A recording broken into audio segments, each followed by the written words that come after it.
In Cairo, Egypt, there is a civil society and labor rights group called the April 6 Youth Movement. Since 2008, they have been fighting for women and human rights.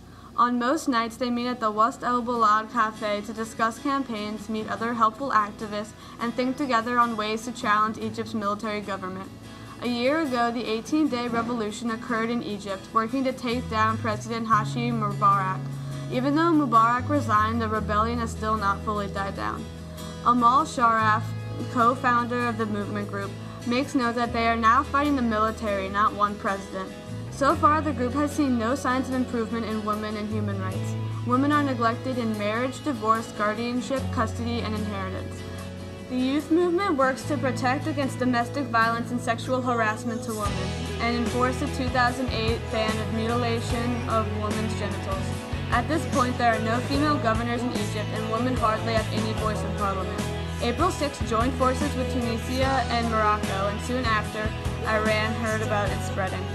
The women of Iran posted a video online warning the Egyptian women that the religious government is strict and prohibits against personal and religious freedoms.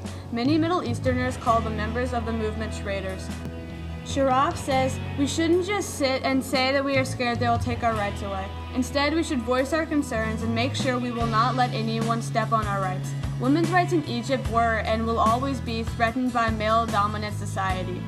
April 6 started a Facebook page in spring of 2008, and within a day it had 3,000 followers. It will not stop working until the goal of equality is reached.